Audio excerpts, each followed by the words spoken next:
Are you going to sue Blake Lively too? Into oblivion, Megan. Wait till you see this lawsuit. It's all going to be based on evidence. It's not going to be just a lawsuit.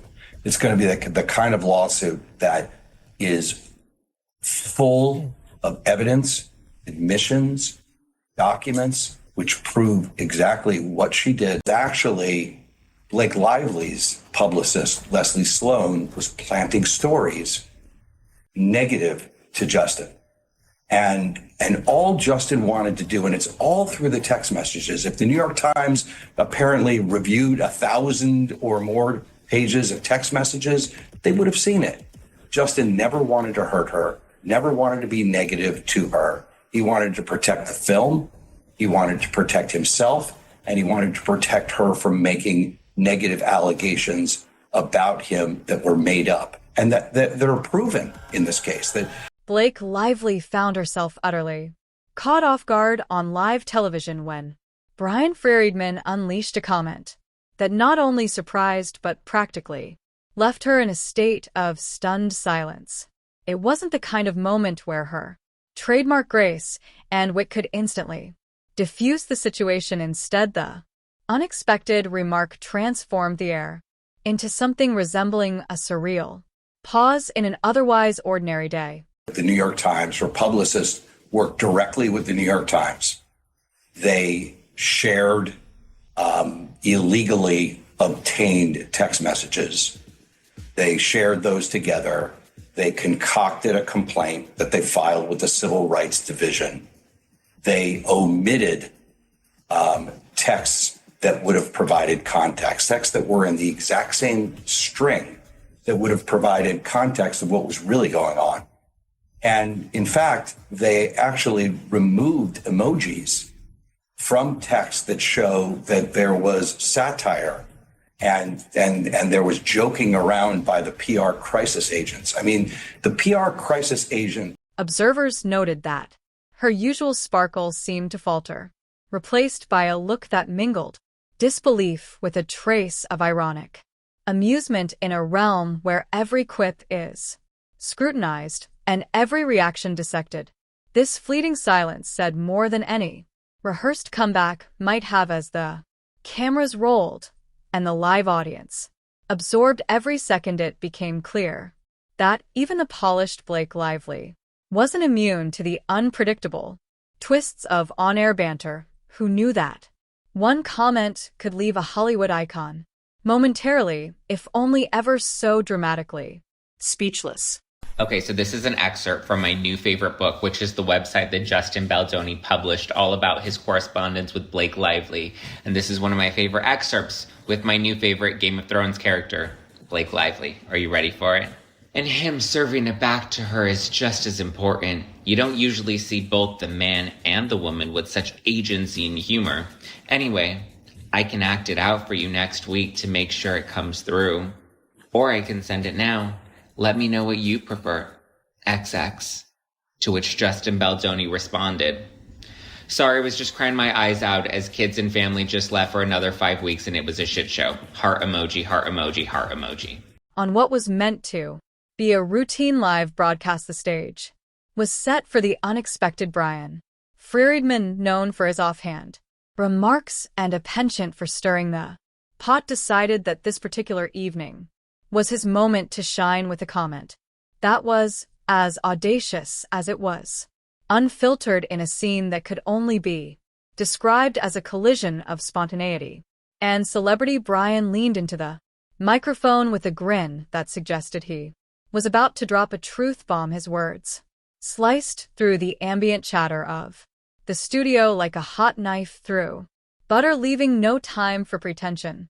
With his signature nonchalance, he remarked on a topic that hit a little too close to home for Blake, a topic that many had whispered about behind closed doors but had never been so boldly thrust into the glaring spotlight of live television. Bryan Freedman, Justin Baldoni's attorney, has just shot back at Blake Lively's motion to dismiss. Blake is abusing the legal system. 3 exclamation points. Bryan Freedman tells TMZ Miss Lively's recent motion to dismiss herself from the self-concocted disaster The comment itself was an unexpected twist in a conversation that had until then maintained a veneer of polite banter. Bryan casually mentioned something that on paper might have sounded trivial, but his tone so devilishly smug and delightfully irreverent turned it into a statement, loaded with implications in that split second as the words reverberated through the studio. The camera found Blake Lively.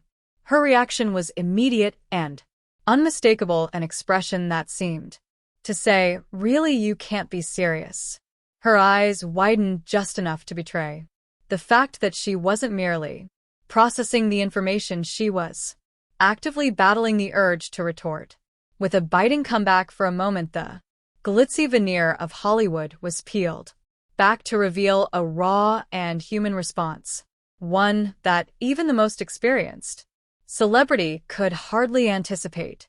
How she bullied her way through the process to take over the movie and used her PR people to try and destroy Justin. There's a number of different defendants here. Stephanie Jones will be all over this complaint. That is the PR agent who was supposed to be working for Justin Baldoni. Leslie Sloan, who's another PR agent who will be part of this lawsuit. That was Blake Lively's. Blake Lively will be sued, and we're carefully considering other people that will be sued also. Ryan Reynolds, for sure. Bryan, reveling in the power of his own spontaneity, continued to prod the situation further. His every word dripped with a self-assuredness that made it impossible to ignore it. Wasn't long before the studio's atmosphere shifted from casual chatter to a charged, almost electric tension. The audience, a mix of industry insiders and diehard fans, sat at the edge of their seats, each wondering what the fallout of this unscripted moment might be. Some spectators smirked at the irony of the situation. After all, it's not every day that a Hollywood darling like Blake Lively is rendered momentarily mute by an offhand remark. Others, however, watched with bated breath, fully aware that this was the kind of moment that would be dissected by tabloid, social media, and late-night comedians for weeks to come. Bryan Freedman, Justin Baldoni's attorney, has just shot back at Blake Lively's motion to dismiss. Blake is abusing the legal system. 3 exclamation points. Bryan Freedman tells TMZ Ms. Lively's recent motion to dismiss herself from the self-concocted disaster she initiated is one of the most abhorrent examples of abusing our legal system. Freedman says stringent rules are put into place to protect the innocent and allow individuals to rightfully defend themselves, while noting laws are not meant to be twisted and curated by privileged elites to fit their own personal agenda. In his statement to TMZ, Freedman reiterated, as we said yesterday in response to Mr. Reynolds' same cowardly measures, we will continue to hold Ms. Lively accountable for her actions of pure malice, which include falsely accusing my clients of harassment and retaliation. Freedman summed it up by saying Blake's fantastical claims will be swiftly debunked as discovery moves forward, easily disproved with actual evidentiary proof. Behind the scenes, the production team scrambled to maintain a semblance of order. Directors exchanged knowing glances, and producers hurriedly whispered instructions into earpieces, each aware that they were witnessing a turning point in live television history. The initial shock on Blake's face was quickly masked by a practiced smile, a smile that didn't quite reach her eyes. It was the kind of smile that said, "I see what you did there, and I'm not entirely amused." Her internal monologue, if one could eavesdrop on it, might well have been a litany of sarcastic retorts and witty one-liners, each designed to deflect the uncomfortable spotlight that had suddenly been shown on her. Yet in that moment, the art of the retort was lost in translation, replaced by a silence that spoke volumes. Aldoni's the bad guy.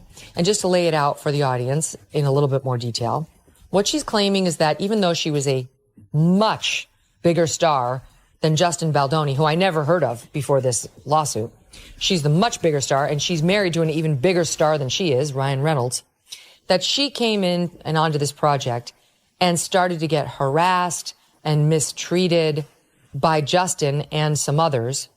And that when she then demanded that all of her concerns be rectified, that he did it, but that he was basically lying in wait for when the film would get released in case she went public with what happened, that he and his PR team determined to bury her, to ruin her, and that this wave of bad press we did see about Blake Lively when the film came out this past summer was not organic. It was totally orchestrated by Justin and his team, and they've gotten their hands on a bunch of texts. The conversation meandered on as if the incident had been nothing more than a minor hiccup in an otherwise smooth exchange. Bryan, ever the provocator, peppered the discussion with additional remarks that built on his initial jab, each one more pointed than the last. His tone remained light and conversational, as if he were merely engaging in harmless banter with an old friend, but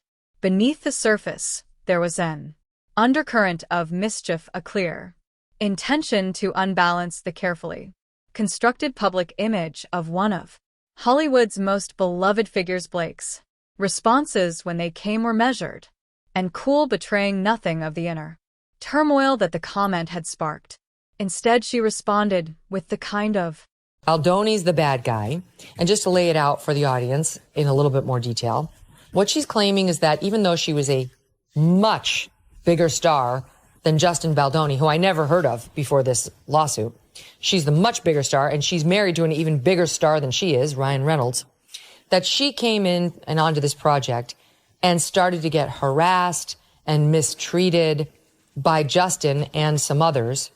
And that when she then demanded that all of her concerns be rectified, that he did it, but that he was basically lying in wait for when the film would get released in case she went public with what happened, that he and his PR team determined to bury her, to ruin her, and that this wave of bad press we did see about Blake Lively when the film came out this past summer was not organic. It was totally orchestrated by Justin and his team, and they've gotten their hands on a bunch of texts. As the segment wore on, the narrative took on a life of its own. Observers noted that every time Bryan's words echoed through the studio, there was a subtle shift in the energy, a collective intake of breath, a pause in laughter, a moment of collective realization that they were witnessing something truly unique. It wasn't just the content of the remark that had everyone talking, it was the way it was delivered in a medium where every word is scrutinized and every expression magnified. Even the slightest misstep can become a moment of historical significance. And Blake Lively writes, I can send you my pass at the roof or just read with you when we get together next week. Let me know what you prefer, smiley face. If you knew me in person longer, you'd have a sense of just how flirty and yummy the ball busting would play. It's my love language, spicy and playfully bold, never with teeth. Despite the undercurrent of tension, the show pressed on with its meticulously planned segments. The host, ever the consumer professional, did his best to steer the conversation away from the incident, injecting humor and lighthearted commentary in an attempt to restore balance, yet the damage was done. The studio audience, now buzzing with whispers and speculative glances, was acutely aware of the unspoken drama that had just unfolded. Social media erupted in real time, with fans and critics alike offering their own sardonic interpretations of the incident. Tweets and posts flooded in, each one dissecting the event with a mixture of amusement, outrage, and incredible memes were born within minutes, immortalizing the moment when a single Baldoni, because he treated me well and did nothing wrong, and I allowed him to sit in a basement with his family because I was starstruck by Hugh Jackman. Yeah.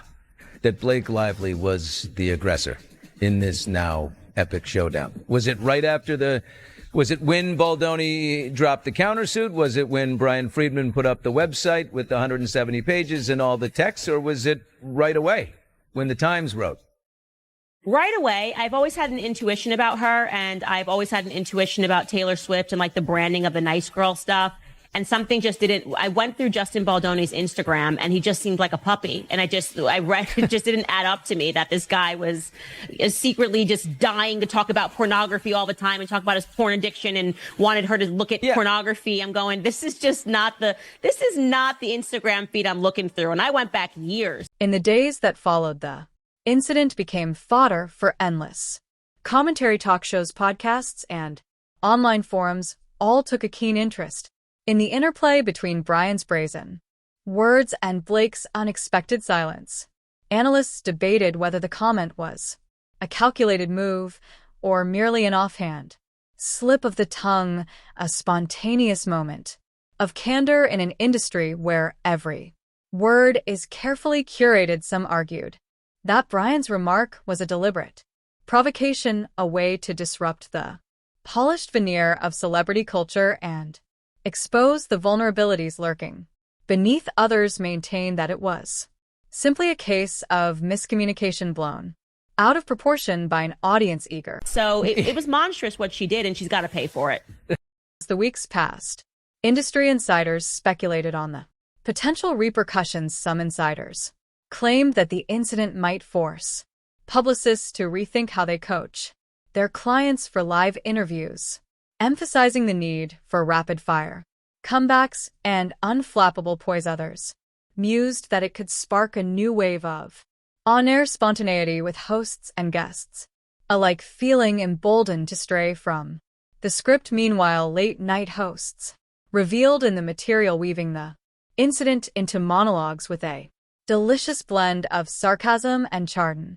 Freeder, it seemed that every mention of the event only added to its mystique, transforming what could have been I think Ryan Reynolds has a few secrets in the closet, too, that they don't want people to be taking a look at, and it's going to destroy these people. That's why they wanted this attorney's eyes only privilege. And basically, we can say anything. The public can't see it, just the attorneys. It was kind of a radical thing to want, and they were arguing that, careers could be ruined. Well, what could be ruined? You might be a little embarrassed, but to ruin a career, there has to be some level of fraud in terms of how you're presenting yourself to the public and who you are in private. And so that kind of a desperate sort of a pleading, which was to do something that was abnormal and file for this attorney eyes only, which they didn't give them. He kind of half waited and said, according to medical records, which is self-explanatory. But that lets me know that they're scared, and they're not going to admit that until they lose the dismissals. And then I think they're going to want to settle. The episode became a case study in the delicate balance between candor and decorum. Bryan Freedman's comment, delivered with a smirk and a wink, managed to disrupt not only the flow of the conversation but also the carefully constructed image of one of Hollywood's brightest stars. And while Blake Lively's silence might have been fleeting, its impact was anything but for those who witnessed it. The moment encapsulated the inherent unpredictability of live television, a reminder that beneath every polished facade lies the potential for unscripted brilliance, or at the very least a healthy dose of unexpected irony. There was no grand resolution that evening, just a series of glances, muted chuckles, and the undeniable understanding that sometimes the best moments on live TV